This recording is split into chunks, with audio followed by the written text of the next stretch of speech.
둔촌주공 이야기를 한 번 더 할게요. 왜냐면은 그때 말씀드렸듯이 그때는 분양가가 이 가격이 너무 비싸다. 그리고 또 한 가지, 분양가가 그렇게 비싸진 이유에 대해서 건설사가 손해를 안 보려고 하니까 건설사한테 물어줘야 될 조합의 금액이 늘어나게 됐고, 그 금액을 일반 분양으로 사람들에게 돌리는 거다. 이런 부분에서 분양가가 높게 책정되었기 때문에 들어가시는 게 굉장히 좋지 않다. 그리고 구조는 물론 창밖을 서로 마주보면서 안녕하세요 안부 인사 물어볼 정도의 구조다. 물론 거기 이제 창 작게 만든다는 이야기가 있는데 그런 것처럼 구조도 좋지는 않다. 그럼에도 불구하고 뭐 분양가가 주변 시세에 비해서 저렴하고 뭐 차익을 볼 수 있고 뭐 이런 부분은 말씀하시는 분들 많은데요. 중요한 건요, 그러면 부동산 시장의 상황을 크게 봐야 되겠죠. 그랬을 때 둔촌주공 그래도 왜 안 되냐 이야기를 한번 더 해봅시다. 둔촌주공 결국에는 3,900은 안 되고 3,829만 원이 나왔는데 결국 84는 중도금 대출 기준을 벗어났죠. 왜? 허그에서 내규를 변경해서 분양가 9억 이하에서 12억 이하까지 중도금 대출을 실행하겠다고 했지만 추정 분양가는 약 13억. 뭐 조금 저렴한 거 하더라도 12억 여천 이렇게 나오겠죠. 그러니까 중도금 대출을 못 받는 거다. 이 부분에 대해서는 원희룡 장관이 못을 박았죠. 원칙이 있다. 호가도 많이 안 떨어졌고 특정 주택 단지, 저기 둔촌주공은 특정적이다. 문제가 생겨서 올라갈 수밖에 없는 구조였고 그런 부분 고려해 줘야 되고요. 입주 가장 많은 단지이기 때문에 분양이 잘 돼야지 부동산 시장 붕괴를 막을 수 있다. 뭐 이런 식으로 혜택을 주게 되면은 너도 나도 달라고 할 거 아니냐. 그러니까 안 준다. 불가. 싫으면 12억 이하로 내려라. 이런 느낌으로 이야기를 한 거죠. 그래서 조금 더 분양하기 위해서 규제를 전체로 움직이는 것은 맞지 않다. 그래서 첫 번째, 84가 국평이 원래는 가장 잘 돼야 되는데 국평이 위험하다는 거. 중도금 대출이 안 나오는데 현금 많이 가지고 계신 분들이 얼마나 되느냐. 둔촌주공을 사기 위해서. 그 정도 현금을 가지고 계시면은 차라리 강남이나 서초를 사지 않겠어요? 그럼에도 불구하고 막 무조건 완판된다고 하고 있죠. 왜? 경쟁률이 치열하지 않을 수 있지만 의심할 여지가 없다. 자꾸 이런 식으로 그럼 나 지금 둔촌주공 무조건 분양 받아야 되는 거 아니야? 이런 사람들을 더 끌어모으는 이야기들을 하고 있는 거죠. 그러면서 헬리오시티, 자꾸 왜 헬리오시티랑 비교하느냐. 헬리오시티 겁나 큰 단지죠. 9,510세대. 그리고 둔촌주공 겁나 큰 단지죠. 12,000세대. 그러니까 헬리오시티랑 자꾸 비교하는데 입지 자체가 달라요. 왜 자꾸 헬리오시티랑 비교하는지 모르겠지만 그래도 시세보다 30% 저렴하다. 강동, 송파는 물론 서초, 강남, 청약 대기 수요들이 청약을 넣으실 것이다. 반포주공 1단지나 뭐 이런 것들 강남권 분양 일정이 계속 밀리면서 둔촌주공에 관심을 갖게 될 것이다. 왜요? 강남 서초 사시는 분들은 송파도 잘 안 쳐주실 텐데, 강남 서초 송파 사시는 분들은 강동은 또 따로 쳐주실 텐데, 강남 3구 4구가 거기서 갈리는 거죠. 기다렸다가 강남 걸 받겠죠. 할인 분양 가뜩이나 여기저기서 나오고 있는데, 심지어 모 유튜버는 작은 평형을 노리라고 하죠. 무슨 이야기를 하시느냐. 자, 1인 가구는 전용 면적 3구, 2인 가구는 4구의 초소형을 노려라. 그러면서 결혼 전이나 신혼 때 잡아두면은 인생 첫 시작부터 대박이 나신 거다. 요걸 잡으시면 알짜 중에 알짜 분양이다. 이런 말씀들을 하세요. 그런데요, 예전에 이분이 공공주택이 망하는 이유에 대해서 3구, 4구 같이 너무 작게 분양하기 때문에 수요가 없다. 이런 말씀을 하셨어요. 뭐 신혼희망타운이라든가 특별공급이라든가 이거 왜 이렇게 분양하냐, 잘못된 정책이다. 그렇게 신나게 말하시던 분이 둔촌주공 3구, 4구가 엄청나게 돈이 된다. 노려라. 중도금 대출도 나온다. 이런 말씀하고 계시세요. 어느 유튜버인지는 이야기하지 않겠습니다. 아실 분들은 아실 거예요. 그러면서 자, 언론 전망은 뭐라고 하냐. 대출 나온대. 완판 전망 나왔다. 그런데 소형 면적인 2구에서 4구, 3구, 4구가 중점적으로 이야기가 나온 거죠. 2구는 10가구밖에 안 되니까. 그런데 비인기 평형에다가 가격도 만만치 않아 미분양 우려가 나오는 곳은 여기랑 여기다. 그렇다는 건 무슨 소리예요? 저기 미분양 우려가 높은 것들을 누가 엄청나게 선전하고 있다. 합리적 의심은 좀 가지만 그렇게까지 생각하진 않겠습니다. 그런데 왜 비인기 평형이겠어요? 3구, 4구에 사시는 분들은요, 이사 가야 돼요. 결국엔. 그러면은 그 가격에 사줄 사람을 찾아서 8구 이사를 가야 되죠. 아니면 뭐 다음 재건축 때 지분을 가지고서 평형을 넓히든가. 근데 다음 재건축은 너무나도 멀죠. 3구, 4구, 1, 2인 가구가 사야 되는데요. 1, 2인 가구가 저 가격에 더 비싸게 사줄 수 있을까요? 투자용으로 사면 모를까? 그럼 투자용으로 사려면은 투자 시장이 활성화되는 시장이 되어야 되는데 얼마나 갈까요? 지금 상황이 매우 좋지 않은데. 그 다음에 또 지금 재건축 시세가 하락하고 있습니다. 은마나 잠실주공 5단지 이런 데들 하락하고 있는 거.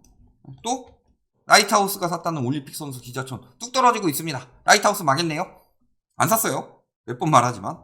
그 다음에 목동 신시가지 14단지를 뽑은 이유는 이게 선도 50 아파트 중에서 목동 신시가지 중에서 가장 높은 순위를 차지하고 있기 때문입니다. 뚝뚝 떨어지고 있죠. 재건축 가격 왜 떨어져요? 자, 재건축 소요 기간이 이만큼 걸려요. 9.7년인데 조합 설립 인가부터 계산하더라도 8.5년 정도 걸리죠. 평균. 그랬을 때 재건축은 시간이 길게 걸리죠.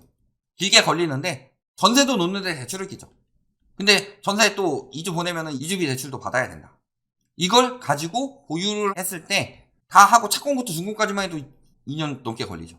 근데 지금 상승기예요? 이자가 올라가요? 이자가 굉장히 높아요? 그러면은 준공돼서 그랬을 때 그 이상의 신축 가격이 나와줘야지 좀 이득이 되는 건데. 그래서 재건축 아파트가 금리에 되게 민감하다고 그랬죠. 아까 둔촌준공 받으라고 하시는 그 유튜버 분도요. 이 부분에 대해서 굉장히 자세하게 설명을 하셨어요. 영상은 날아갔지만. 재건축 아파트가 금리 인상에 굉장히 좋지 않다. 그동안에 차라리 예금을 해놓으면 금리 인상 기간에 기회비용이 엄청나게 많이 생기는데. 그래서 금리 인상이 일반 아파트보다 재건축 아파트의 악재다. 그 부분에 대해서는 저희랑 똑같은 주장이셨죠.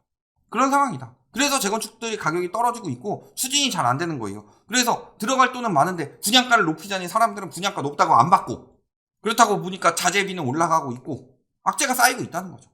그러니까 분양가가 계속 오를까? 이 부분에 대해서 고민을 하셔야 돼요. 왜? 분양가는요. 택지비 플러스 건축비 플러스 가산비죠.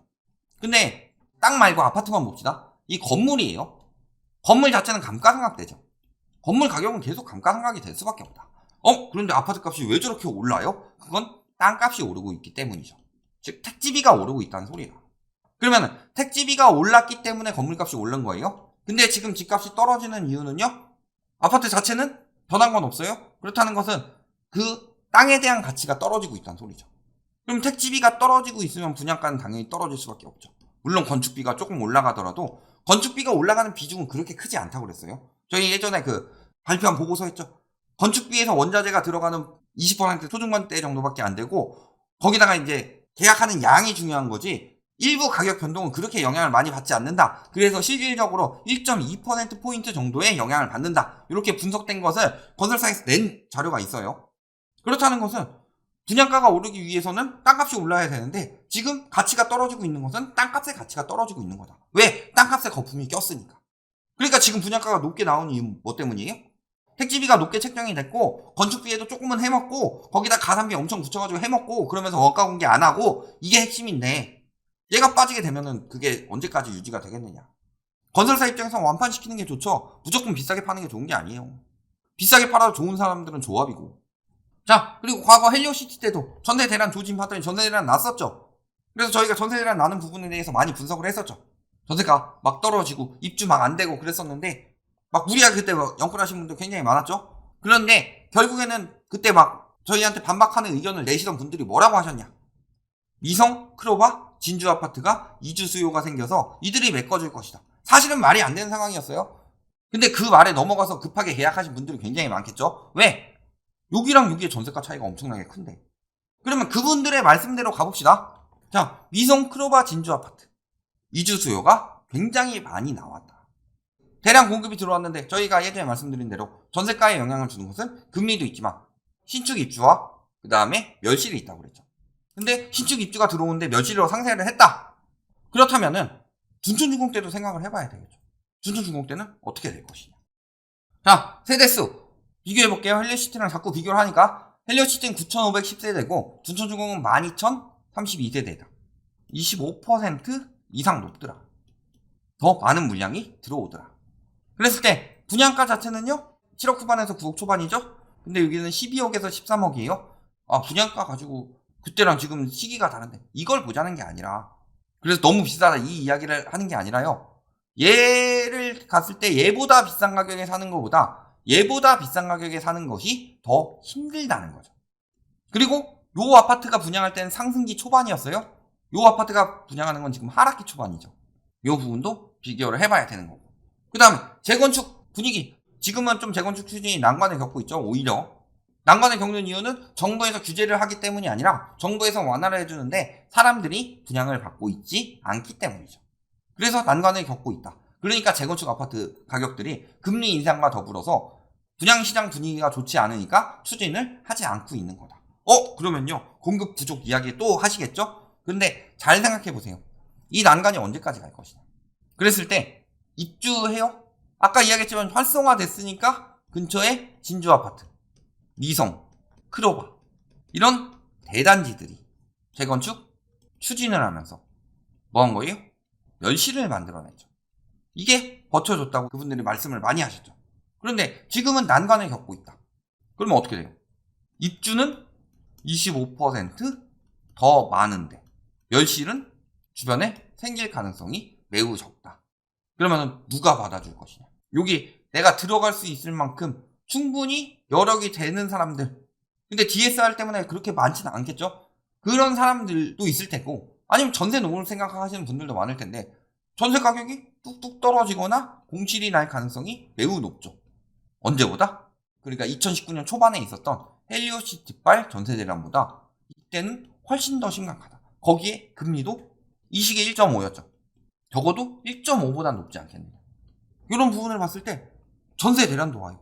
그러면은 분양가는 둘째치고 지금 여러 가지 재건축 분위기 이런 걸 봤을 때 입주 시기 때는 더 큰 충격이 오지 않겠어요? 근데도 가지고 있으면 무조건 오른다? 언제까지요? 가지고 있으면 무조건 오르겠죠. 집값은 장기적 우상향 하는데 그 부분에 대해서 저희도 장기적 우상향을 부정하진 않았어요. 다만 지금 그 장기적 우상향의 틀에 벗어나서 엄청난 거품이 꼈기 때문에 그게 빠지고 나서 장기적 우상향을 이야기를 한 거지. 장기적 우상향 돼서 한 100년 뒤에 지금 집값 나오면 뭐가 무슨 의미가 있냐. 일본처럼 한 30년 뒤에 지금 집값이 나오면 무슨 의미가 있어요. 기회비용은 다 날아가는 건데. 이런 부분 잘 생각해 보시면은 저번에는 분양가와 그 분양의 합리적인 퀄리티를 갖추고 있느냐 이 부분에 대해서 이야기를 했고, 이번에 어떤 부분을 보셔야 돼요? 지금 재건축 시장의 상황, 그 다음에 입주 시기 때 나올 수 있는 전세 문제, 그 다음에 뭐 대출 문제, 이런 것들까지 고려해 보셨을 때 좋지 않더라도 어떻게든 몸테크를 해서 이걸로 돈을 불려보겠다 하기도 굉장히 좋지 않다는 소리예요. 이런 부분까지 따져봤을 때 무조건 받으셔야 되느냐, 완판 전망 계속 나오고 있는데 뭐 물론 완판 전망 때문에 들어가시는 분들 많죠. 그리고 나중에 완판 전망 난다고 해서 내가 들어갔는데 완판이 안 났다든가 손해가 막심하다든가 이런 부분에 대해서 할인 분양을 한다든가 이야기를 하면은 누가 칼 들고 사라고 협박했음 이딴 이야기나 찌끄릴 거고. 잘 생각해 보셔야 된다. 지금 부동산 상황, 그 다음에 둔촌주공이라는 특이성, 그 다음에 저번에 이야기했듯이 분양가나 이런 부분, 입주 때 나올 수 있는 문제들, 이런 것까지 잘 생각해 보시면 지금 분양을 받으시는 게 옳은 일인지 정확히 판단이 되실 겁니다.